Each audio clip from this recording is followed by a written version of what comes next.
할렐루야. 6월 20일 토요일 아침 말씀 같이 함께 나누도록 하겠습니다. 제가 기도하고 시작하겠습니다. 사랑과 은혜가 풍성하신 하나님 아버지 은혜를 감사합니다. 오늘도 우리에게 귀하고 복된 날 주시고 하루를 말씀으로 시작하는 귀한 은혜 주시니 감사합니다. 오늘도 말씀을 통하여 주님의 귀한 음성을 듣게 하시고 오늘 하루도 힘있게 나아가는 귀하고 복된 하루 될 수 있도록 주님 역사하여 주시옵소서. 하나님께서 함께 하실 것을 믿사오며 이 모든 말씀 예수님의 이름으로 기도합니다. 아멘. 네, 오늘부터 함께 나눌 말씀은 구약성경 요나서입니다. 요나서 1장 1절에서부터 10절까지의 말씀입니다. 요나서 1장 1절에서부터 10절까지의 말씀, 제가 봉독해 드리겠습니다. 여호와의 말씀이 아미떼의 아들 요나에게 임하느니라. 이르시되 너는 일어나 저 큰 성읍 니느웨로 가서 그것을 향하여 외치라. 그 악독이 내 앞에서 상달되었음이라 하시니라. 그러나 요나가 여호와의 얼굴을 피하려고 일어나 다시스로 도망하려 하여 욥바로 내려갔더니 마침 다시스로 가는 배를 만난지라. 여호와의 얼굴을 피하여 그들과 함께 다시스로 가려고 배에 삭슬 주고 배에 올랐더라. 여호와께서 큰 바람을 바다 위에 내리심에 바다 가운데 큰 폭풍이 일어나 배가 거의 깨지게 된지라. 사공들이 두려워하여 각각 자기의 신을 부르고 또 배를 가볍게 하려고 그 가운데 물건들을 바다에 던지니라. 그러나 요나는 배 밑층에 내려가서 누워 깊이 잠이 든지라. 선장이 그에게 가서 이르되 자는 자여 어찌함이뇨. 일어나서 내 하나님께 구하라. 혹시 하나님이 우리를 생각하사 망하지 아니하게 하시리라 하니라. 그들이 서로 이르되 자 우리가 제비 뽑아 이 재앙이 누구로 말미암아 우리에게 임하였나니 알아보자 하고 또 곧 제비를 뽑으니 제비가 요나에게 뽑힌지라. 무리가 그에게 이르되 청하건대 이 재앙이 누구 때문에 우리에게 임하였는가 말하라. 내 생업이 무엇이며 내가 어디서 왔으며 내 나라가 어디며 어느 민족에 속하였느냐 하니 그가 대답하되 나는 히브리 사람이요 바다와 육지를 지으신 하늘의 아버지 하늘의 하나님 여호와를 경외하는 자로다 하고 자기가 여호와의 얼굴을 피함인 줄을 그들에게 말하였으므로 무리가 알고 심히 두려워하여 이르되 내가 어찌하여 그렇게 행하였느냐 하니라. 아멘.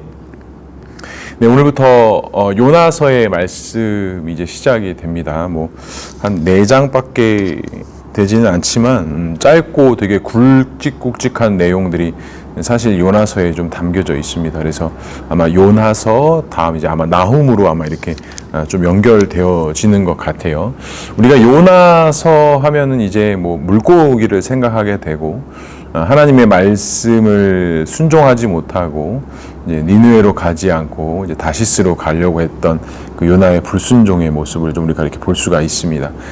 자, 이번에 요나서 이제 큐티 본문이 시작이 되면서 한 10년 전이었던 것 같아요. 10년 전에 제가 고등부 수련회 하면서 3박 4일 동안 이 요나서 말씀을 가지고 주제를 가지고 이제 수련회를 했던 기억이 좀 이렇게 나더라고요. 그래서 그때 했던 설교들도 한번 좀 찾아보고 이렇게 그때 학생들과 설교로 이야기를 나눴구나라는 것도 좀 한 번씩 돌아보고 좀 그런 시간들을 가졌습니다.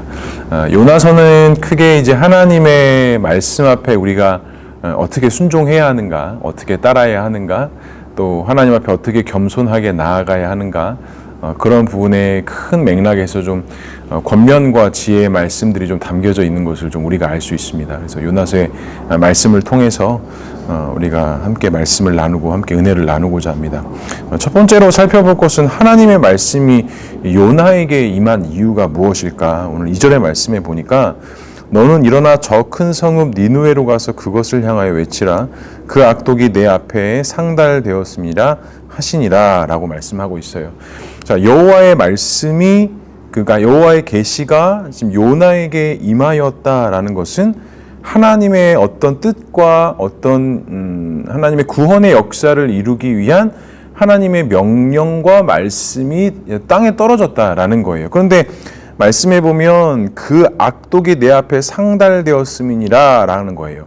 근데 그 니느웨의 악독함이 주님께서 들려졌다면 그들의 악독함을 그냥 그들의 죽음과 어떻게 보면 그들의 어떤 안일함 때문에 나타나는 결과들이기 때문에 놔두실 법도 하지만 하나님께서는 또 그 니느웨 성을 또 회복시키시고 이루시기 위한 하나님의 거룩한 방법과 또 은혜가 있었다라는 것을 알 수가 있습니다. 그러니까 그 목적과 이유를 위해서 하나님의 말씀이 지금 여호와의 말씀이 지금 요나에게 임하였다라는 것이죠.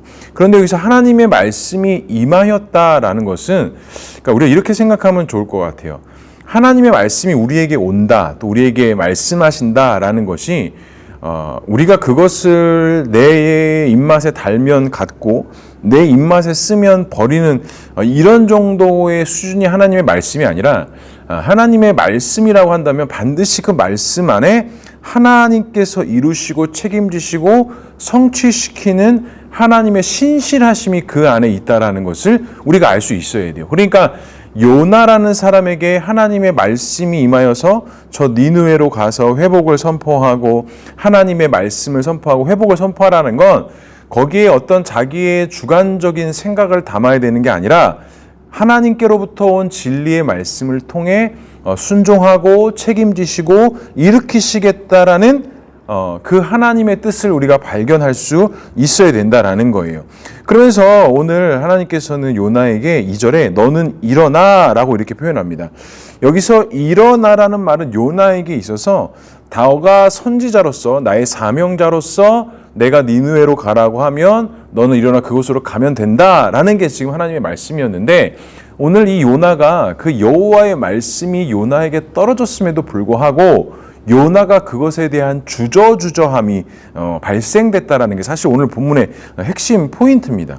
요나라는 말은 비둘기라는 뜻을 갖고 있거든요. 그러니까 나는 비둘기같이 순결하다는 뜻으로 어떻게 보면 하나님의 말씀 인도하심에 따라가는 어떤 그런 믿음 있는 자의 모습이 이제 요나가 가진 이름의 뜻이었는데, 오늘 말씀에 너는 일어나 선지자의 역할과 사명들을 깨닫고 그곳으로 가면 된다라고 해요. 그러니까 여기선 단순히 육신적인 몸을 일어나서 가라라기보다는 너의 어떤 그런 심령의 어두움과 그런 심령에 낮아져 있는 마음들을 일으켜 세워서 그와 같은 사명들을 깨닫고 그 길을 걸어가라고 말씀하시는 것이죠. 성도는 성도의 의무와 책임을 잊어버리게 될 때가 있어요. 우리도 부름받은 성도로서 그 하나님의 거룩한 부름 앞에 온전히 나아가지 못할 때가 있는데, 오늘 요나 역시도 그와 같은 상황 가운데 직면하고 있었다라는 거예요. 그런데 그 이유가 무엇이냐면 요나 역시도 영적으로 좀 더 민감하고 하나님 말씀 앞에 좀 즉각적으로 반응했다면 자신의 어떤 감정과 상황 속에 찾아오는 것들이 아니라 어떻게 보면 하나님 말씀에 더욱더 민감하게 반응해서 나아갈 수 있었다라는 거. 그런데 오늘 말씀해 보면 어떻습니까? 3절에 보니까 그러나 요나가 여호와의 얼굴을 피하려고 일어나 다시스로 도망하려 하여 욥바로 내려갔더니 때마침 다시스로 가는 배가 있었고 배에 삭슬을 주고 배에 올랐다라고 이렇게 말씀해요. 근데 여기서 우리가 좀 함께 살펴볼 것이 왜 요나는 하나님의 말씀이 니느웨로 가라라고 했는데 왜 그것에 대해서 여호와의 얼굴을 낯을 피하려고 했고 왜 니느웨가 아닌 다시스로 가려고 했을까? 그러니까 요나가 하나님 말씀에 결정적으로 순종하지 못하고 불순종하게 됐던 이유는 무엇일까? 왜 하나님의 낯을 피하려고 했을까? 여기서 요나의 행동은 아담과 하와가 하나님 앞에 범죄하고 하나님의 음성을 듣고 그의 낯을 피하여 무화과나무로 자기를 가리고 숨었던 공통적인 행위를 좀 담고 있습니다. 그러니까 자신들의 어떤 정체성과 자신들의 사명을 놓쳐버렸을 때 여호와의 낯을 보기를 싫어하고 숨었던 이 아담과 하와와 이 요나의 모습이 상당히 많이 닮아져 있다는 것이죠. 이처럼 우리가 영적으로 민감하지 못하고 둔감한 상태에서는 우리 영적인 눈이 닫혀져서 여호와를 피하게 될 수밖에 없다라는 사실입니다. 그렇다면 여기서 중요한 것은 왜 요나는 여호와의 낯을 피하려고 했는가? 니느웨로 가는 것이 이 요나에게 있어서 어떤 어려움이 있었길래 왜 니느웨로 가는 것을 왜 주저하고 다시스로 도망하며 왜 여호와의 낯까지 얼굴까지 피하려고 했는가? 좀 당시 좀 시대적 상황을 보게 되면 국가적으로 보아도 이 니느웨는 요나가 속해 있던 지역에 어떻게 보면 적대 국가였을 수도 있어요. 그러니까 개인적인 입장으로도 또 국가적인 입장으로도 이 니느웨를 가서 그들의 회복을 선포하고 하나님의 말씀을 선포하고 회개를 선포한다라는 것이 아마 요나에게 있어서는 내가 왜 굳이 그렇게까지 해야 되는데, 저들이 그렇게 범죄하고 저들이 그렇게 넘어지고 쓰러지는 거는 그냥 내버려둬도 저들이 멸망하는 게 요나에게 있어서도, 또 요나가 속해 있는 민족에게 있어서도, 이스라엘에게 있어서도 상당히 훨씬 더 이득이 되는 일만한 일이었다라는 거예요. 그러니까 지금 하나님의 말씀과 요나가 속해 있는 어떤 이런 상황과 형편의 어떤 이런 선들이 맞부닥치면서 여호와의 말씀보다 자신의 생각과 감정이 더 앞서가며 니느웨가 아닌 다시스로 가기를 요나는 선택했다라는 사실이에요. 이와 같이 불신앙적인 태도가 결국에는 아수르 군대를 통해서 무너질 니느웨를 내버려 두는 것이 아마 요나에게 있어서는 마음이 더 편하고 또 그것이 더 당연하다라고 생각할 수 있을 정도의 당시 상황과 형편이 요나를 비롯한 이스라엘 백성들 가운데 있었다라는 것입니다. 하지만 너무나도 중요한 것은 이러한 것이 하나님 보시기에 불신앙적인 태도였다라는 거예요. 그러니까 하나님의 말씀과 하나님의 주신 사명에 불신앙적인 태도가 자신들의 어떤 민족적 상황과 자신들의 형편들이 그거보다 더 중요했다라는 것이죠. 하지만 어떻습니까? 하나님께서는 이스라엘 백성들뿐만이 아니라 온 인류를 구원하시기 위한 하나님의 구원의 역사와 하나님의 그 회복하심의 은혜가 분명히 있어야 됐는데, 참 이거를 믿음으로 바라보지 못하고 그것들에 대한 안타까움의 현실들을 가지고 있었다라는 것은 참으로 안타까운 일들일 수밖에 없습니다. 자, 요나가 그렇다면 왜 그렇게까지밖에 할 수 없었을까? 그 하나님의 말씀이 분명히 있었다면 어떤 민족의 아픔들, 자신의 어떤 개인적인 감정을 뛰어넘을 수 있었어야 되는데, 요나는 사실 그런 뛰어넘는 문제에 있어서 사실은 피하려고 했고 외면하려고 했다라는 거예요. 자, 그런데 요나뿐만이 아니라 사실은 우리에게 있어서도 상당히 이럴 때가 있습니다. 하나님의 말씀, 하나님의 인도하심, 하나님의 뜻보다는 사실은 우리의 어떤 감정선들, 어떤 내 기준들, 또 나의 어떠함이 더 중요하게 드러나 하나님의 어떤 임재, 영광, 말씀보다 그런 것들이 사실 더 앞설 때가 있다라는 것이죠. 하나님의 말씀에 순종해야 된다, 하나님 뜻에 따라야 된다. 사실 그거 모르는 사람이 누가 있겠습니까? 하지만 너무나도 중요한 것은 그 하나님의 뜻과 영광보다도 우리 안에 넘실거리는 우리의 그런 어떤 어두운 부분들, 하나님의 말씀을 경외함으로 받아들이기보다는 더 어떤 상황과 눈앞의 현실 속에서 타협점이 찾아오는 그런 어려움들. 그러니까 이 요나의 때나 지금 우리가 이전에 나눴던 고린도 교회의 상황이나 지금 이 시대, 우리가 살고 있는 시대가 사실은 결코 다르지 않다라는 것을 좀 우리가 알아야 될 것 같아요. 그러니까 하나님께서 우리를 도우시고 인도하신다라는 이 사실이 우리에게 있어서 얼마나 귀하고 값진 것인지, 또 그 앞에 순종하고 순복할 수 있다라는 게 얼마나 귀한 것인지 우리가 한번 우리를 돌아보고 살펴볼 필요가 있습니다. 그런데 하나님께서 이런 요나를 그냥 두시질 않습니다. 이 다시스로 가는 배에서 이 배가 강풍을 만나게 돼요. 근데 강풍 정도가 너무 심했던 것 같아요. 그래서 배에 있었던 여러 사람들이 자신들의 신을 부르고 이거를 배를 가볍게 하려고 물건도 다 버리고 막 이런 어떤 살고자 애쓰는 상황 가운데 요나가 뭐 하고 있었냐? 배 밑에 내려가 누워 깊이 잠이 들었다라고 이렇게 표현합니다. 성경 말씀에는 깊이 잠이 들었다라고 이렇게 표현하고 있는데, 제가 10여 년에 설교 준비하면서 막 많은 주석책들을 보면서 또 많은 주변 전도사님들하고 이 말씀을 좀 나누면서 이 물음표가 하나 생긴 게 사실 있었어요. 다른 사공들은 막 자신들의 신을 부르고 막 배를 가볍게 하려고 물건을 버리는데 요나가 잠을 자고 있었다? 진짜 잠을 자고 있던 게 맞는 걸까? 요나가 과연 그 상황 가운데 잠을 잔다는 게 일반적으로 합당한 건가? 그렇게 일어날 수 있는 일인가? 근데 내린 결론은, 묵상의 결론은 아마 요나는 잠을 이루지 못했을 것 같아요. 아마 그렇게 넘실거리는 파도와 풍랑을 통해 아마 요나는 깊은 내면 속에 고민에 빠졌을 거라는 거예요. 왜? 분명히 하나님의 말씀이 니느웨로 가라는 말씀이 있었는데 그 말씀에 불순종하고 다시스로 가는 배로 가면 하나님이 마치 그 사명을 걷어가실 것 같고 없어질 것 같고 피할 수 있을 것 같았지만, 풍랑이 일어남을 통해 요나의 내면 속에서는 이 불편한 마음들이 사실 일어나고 있었다라는 거예요. 우리 역시도 하나님의 뜻과 하나님의 온전한 그 말씀 가운데 순종의 길을 간다고 하지만 우리 역시도 연약한지라 그에 따르는 순종하지 못할 때가 있어요. 근데 그런 상황 속에 여러 가지 상황들과 환경들을 만나면 우리가 습관적으로 하는 말들이 있죠. 내가 그렇게 하지 못해서 그런가? 내가 이렇게 했어야 되는데 그렇게 하지 못해서 하나님께서 나를 벌하시는 건가? 우리가 이런 생각들 사실 할 수 있거든요. 이런 말씀들의 내용들, 여러 가지 근거들이 있기 때문에 이런 생각들을 할 수 있다라는 거예요. 그런데 그런 생각과 그런 어떤 부정적인 마음들이, 또 그런 찔림의 마음들이 이제 맞고 틀림의 문제는 아니지만 우리 마음 가운데 찾아오는 그런 거룩한 부담감이 있을 때 우리는 사실 좀 민감하게 반응할 수 있어야 될 것 같아요. 그래서 그냥 이것들을 외면하고 흘려보내는 것으로 끝나는 것이 아니라 분명한 그 하나님의 도우심과 역사하심 가운데 거하는 하나님의 부르심, 하나님의 회복하심의 은혜로 우리가 믿음으로 바라볼 수 있다면 아마도 하나님의 그 선함과 인도하심 속에 우리가 온전함으로 나아갈 수 있을 거라는 거. 아마 요나도 지금 그 배 밑에서 잠을 잤다고 하지만 결코 지금 잠을 자고 있을 수 있는 상황이 아니죠.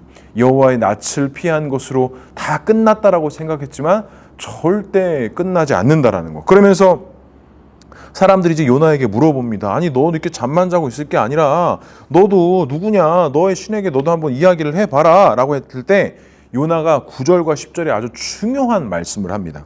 그가 대답하되 나는 히브리 사람이요 바다와 육지를 지으신 하늘의 하나님 여호와를 경외하는 자로다 하고 자기가 여호와의 얼굴을 피함인 줄을 그들에게 말하였으므로 무리가 알고 심히 두려워하이르되 내가 어찌하여 그렇게 행하였느냐 하니라 라고 이렇게 말씀해요. 그러니까 뭘 알 수 있어요? 지금 요나가 어떤 고백을 해요? 자기가 누구이고 하나님이 어떤 분이고 또 이 문제가 왜 발생됐는지를 그 뱃사람들에게 이야기를 합니다. 그런데 뱃사람들이 그 말을 듣고 어떻게 반응하냐면 너가 왜 그렇게 행했느냐? 너가 왜 그렇게 하나님께 그렇게 행했느냐? 이방신을 부르고 전혀 하나님과 상관없는 자들이 요나에게 너는 왜 그렇게 행했느냐? 왜 그런 무모함을 던졌느냐라고 이렇게 이야기를 해요.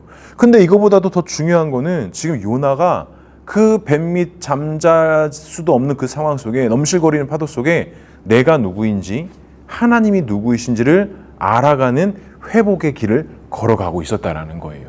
그러니까 우리가 지난주 수요예배 말씀 작정에 대해서도 이야기를 나누고 여러 가지 말씀들을 나눴지만 지금 요나가 니느웨로 가라고 했던 하나님의 말씀의 불순종에 다시스로 가고 있었지만 바로 니느웨로 갔다면 사실 더 좋았을지 모르겠으나 사실은 다시스로 가고자 하는 본인의 결정을 통해 넘실거리는 파도를 만나게 되고 그 넘실거리는 파도를 통해 내가 진짜 누구이고 하나님이 어떠한 분이고 내가 무엇을 해야 하는 사람인지 그 본인의 정체성과 방향을 알고 깨닫기 시작했다라는 거예요. 그러니까 지금 넘실거리는 파도가 요나에게 있어서는 두려움과 어떤 심판과 염려가 아니라 이 넘실거리는 파도와 이 날씨들은 하나님께서 요나를 돌이키시고 회복하시기 위한 은혜의 도구로 사용하셨다라는 거예요. 사랑하는 성도 여러분, 우리에게도 찾아오는 여러 가지 풍랑 같은 것들이 있습니다.